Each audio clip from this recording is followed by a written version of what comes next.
Hello guys, welcome back to our channel. Guys, Britain की महारानी Elizabeth II के देहांत के बाद कोहिनूर हीरा का जिक्र भारत में फिर से हो रहा है। गाइस, आज की इस वीडियो में आज हम आपको बताएंगे कोहिनूर हीरे के भयानक इतिहास के बारे में, इसलिए वीडियो के अंत तक जरूर देखिए। कहा जाता है कि इस हीरे को काकतीय राजवंश के दौरान कोल्लूर माइंस से खोजा गया था और उसके बाद काकतीय वंश ने वारंगल में स्थित भद्रकाली मंदिर के हिंदू देवी भद्रकाली की मूर्ति की बाई आंख में इस हीरे को स्थापित किया था। माना जाता है कि उसके बाद अलाउद्दीन खिलजी ने इस हीरे को भद्रकाली मंदिर से चुराया था, जिसके वजह से माना जाता है कि इस हीरे पर उस देवी का श्राप है, जिसके वजह से बड़े से बड़े साम्राज्य नष्ट हो गए। फिर 1526 में यह हीरा बाबर को दिल्ली फतेह करने पर तोहफे के रूप में भेंट किया गया। बाबर के बाद जब यह हीरा शाहजहां के पास आया तो उसने इस हीरे को अपने तख्ते तोज का हिस्सा बनाया। फिर उसके बाद शाहजहां के बेटे औरंगजेब ने शाहजहां को बंदी बना लिया और हीरे को अपने नाम किया था। और हीरे को और अच्छा दिखाने और चमकदार बनाने के लिए औरंगजेब ने हॉर्टिन्स बोर्गिया को बुलाया और हॉर्टिन्स बोर्गिया ने हीरे का वजन 793 कैरेट से घटाकर 186 का कर दिया था। इसकी वजह से औरंगजेब को बहुत गुस्सा आया और उसने इस लापरवाही के लिए बोर्गिया को फटकार लगाया और उसके ऊपर 10,000 रुपया का जुर्माना लगाया गया। पर फिर भी यह हीरा अभी भी नायाब था और कई सालों तक इस हीरे ने मुगलों का शान बढ़ाया। और फिर 1738 में नादिर शाह ने मुगलों पर हमला किया था और जल्द ही खतरनाक नरसंहार के बाद दिल्ली सल्तनत पर कब्जा कर लिया। 1740 को पहली बार नादिर शाह ने इस हीरे को देखा और उसने इस हीरे को कोहिनूर का नाम दिया, जिसका मतलब है प्रकाश का पहाड़। फिर कुछ समय बाद 1747 को नादिर शाह मारा गया और कोहिनूर उसके पोते के पास पहुंचा, जो कि 1751 में उसने इस हीरे को अफगान साम्राज्य का स्थापना करने वाला अहमद शाह दुर्रानी को सौंप दिया। कुछ साल बाद रशियन साम्राज्य ने अफगानिस्तान पर हमला कर दिया और अहमद शाह दुर्रानी के पौत्रों में से एक शुजा शाह उस युद्ध में हार गए और वो हीरा लेकर लाहौर भाग गया।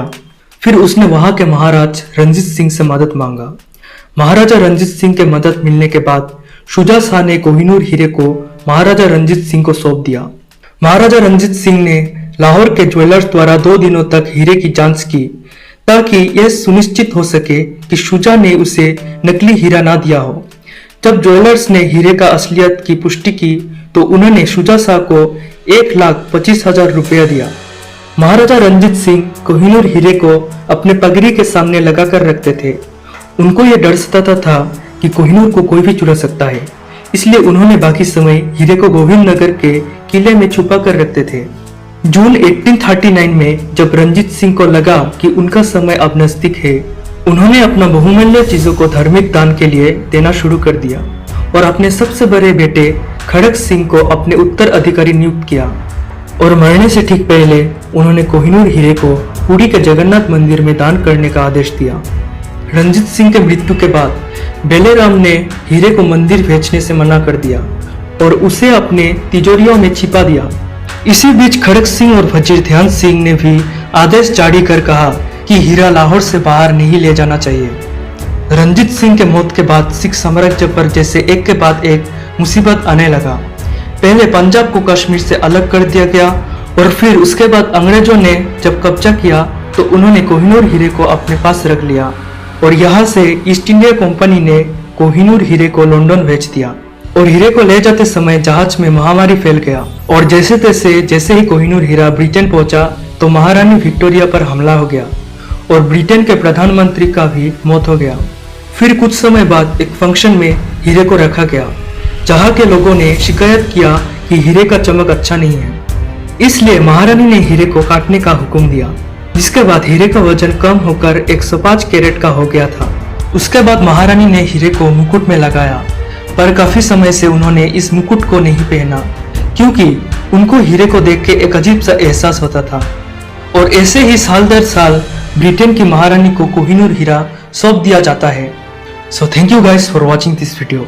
अगर आपको ये वीडियो इन्फॉर्मेशनल लगा तो चैनल को सब्सक्राइब और फ्रेंड्स के साथ इस वीडियो को शेयर कर देना।